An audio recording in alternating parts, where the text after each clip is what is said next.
Her story is one that grips the heart and leaves you questioning the fairness of life.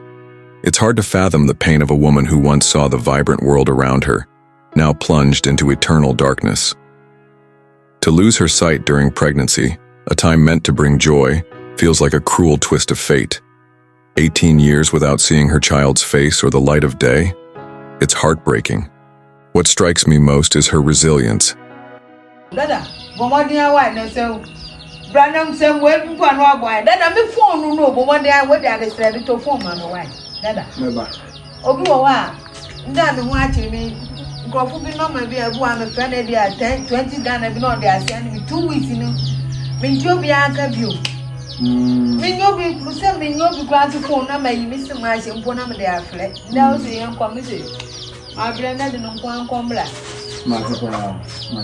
Despite her blindness, she speaks of preparing coconut and palm nut oil, proving that even in the face of immense adversity, she refuses to give up entirely. It's remarkable, but it's also deeply tragic that her hard work isn't enough to sustain her family.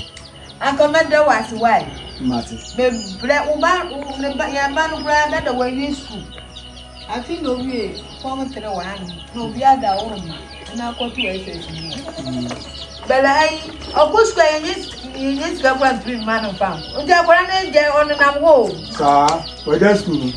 Save your qua, Opa, Bellano, Yopa, Opa, Bellano, woman, also man, 10 here. Almost 5 o'clock in the She needs help, not just to survive, but to give her son a chance at a better future. Her husband's unwavering support is another layer of this story that moved me. Many would have walked away, unable to bear the burden of her blindness and the ridicule of society. Yet he stayed, standing by her side through thick and thin.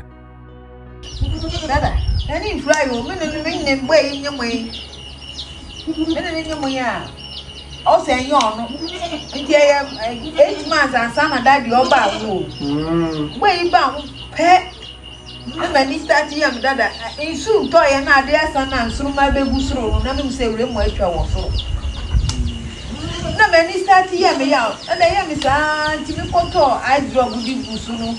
Oh, and only can't see that me come away in no place in dada. Doctor them one and I'm sad if you back at them and you should play with pen. And one age, I can't go 18 years. When he is in a good 18 years. Me banu konya 18 years. Na kwala no doctor dem okura me hu so ye kokwa na ase tutu. Me hu na ni mo da. Ah. Dada me. Ah. Dada me kama ase. Nti go be me da papa. Mati. Omodi ambla. Dada me tumi ya duma o. Se me tumi ya kuku banwa. Me tumi ya ngo. Me obi gwa sport me kakla ka efu aduma me ye. Me tumi ya ngo yi na me de. I could not stop Miss One Tom and many be at one, many be I'm a black. Imagine the frustration of relying on memories of a world you can no longer see, coupled with the daily struggle of survival. Her candid admission, "I regret being in this world sometimes," is a painful reminder of how hopelessness can seep into even the strongest spirits. Her strength is inspiring, but it shouldn't have to be this way. No one should have to fight this hard just to exist. It's easy to say, stay strong, or have faith. But how often do we back those words with meaningful action? This is where her husband's decision to stand by her becomes a beacon of hope. He didn't choose the easy path, and that choice has preserved the thin thread of stability they have left. Her son's situation, however, feels like a ticking clock. Education is his way out, his ladder to break free from the cycle of poverty. But how can he climb it when the financial rung is broken? 10 cedis, a small amount to many, becomes an insurmountable hurdle for him. He's left to wander, his potential slowly eroding under the weight of circumstances beyond his control.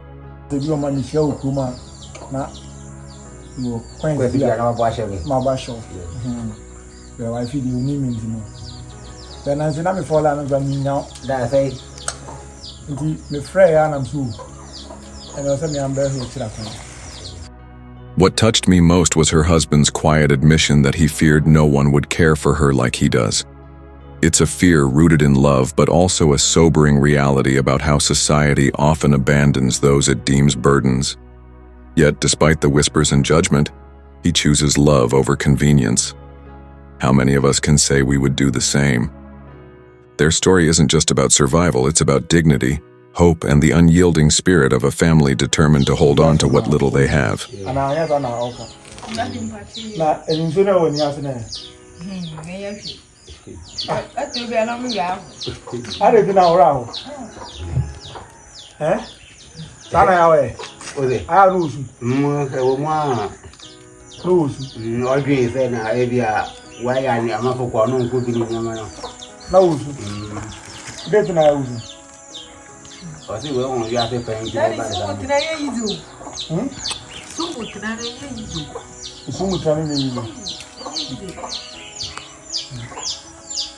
What my life to a good apple brown, I want to talk at them. Only bad, one word and what was happening. My grandma, my banner, 18 years. Get to be an army route.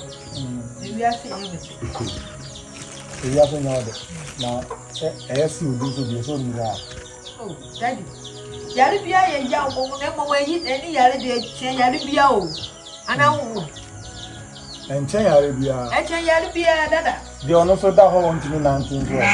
So what do you? It's a testament to true love, one that is rare and deserves admiration. But their son's plight is perhaps the most painful. A bright young boy, forced to skip school because of financial constraints, is a sad reflection of a cycle of poverty that seems unbreakable without outside intervention. Her plea for help is not just for herself, but for her family's future. In my opinion, this family story isn't just sad, it's a call to action. They don't just need pity, they need support to reclaim their dignity and hope. Stories like this remind us of the power of humanity and the duty we have to uplift those struggling to stand.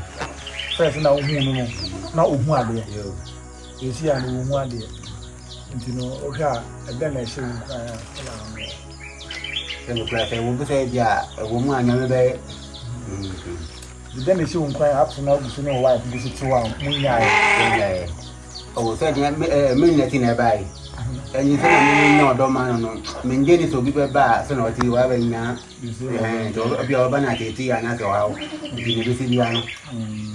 Dry as we added. I don't know buy it. Meant to say, do down one when I say, you should be on the panel. What is our here? That the party you have. Now, what you want to say? So I added. Oh, I had it. And that do I had it. You know, a month for before and a month for Casijana now. And we'll look at almost obviously, Minjay and I said, meanwhile, it be I'm so then. You don't mean a good idea. Because one I don't know how to buy. No, means about also You. As I reflect on their plight, I can't help but feel we all have a role to play in ensuring stories like theirs have a better ending, whether it's through direct support, sharing their story, or advocating for systemic changes to help families like theirs. There's always something we can do. This is more than a sad tale, it's a mirror reflecting the gaps in our collective humanity. If this story doesn't move us to act, then what will?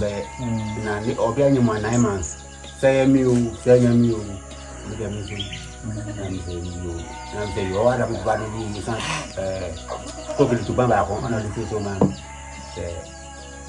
Miss Wabani. The old Bank Catalan and so on. All back on their movie. My family plan. Doctor, by a now we're in this time, so nobody here. My hair, my name, and you know, sir, you cannot walk. Major Obama, Obama. Let me say Obama.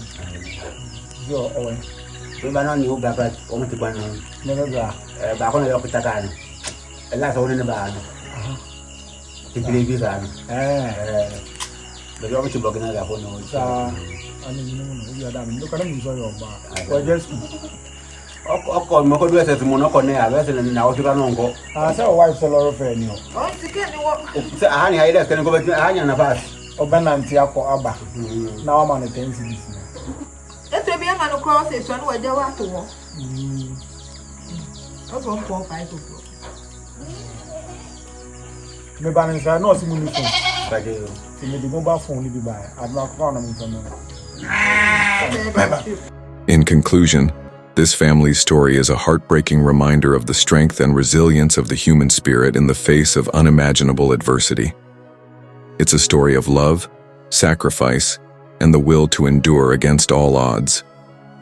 The woman's plea is not just a cry for help, it's a call for compassion, for someone to see her, hear her, and give her son a chance at a brighter future. Her husband's unwavering commitment and her determination to contribute, even while blind, are testaments to the power of love and hope. But this story shouldn't just tug at our hearts, it should inspire action. If her struggles and perseverance move you as much as they have moved me, let's not stop at empathy. Let's become part of the solution, however small. To hear more powerful stories like this and be part of a community that seeks to inspire, educate, and uplift, subscribe to Asonaba Owusu Aduomi on YouTube. Together, we can bring these untold stories to light and work towards making a difference. Don't forget to comment and share your thoughts. It all starts with a single step. Let's take it together.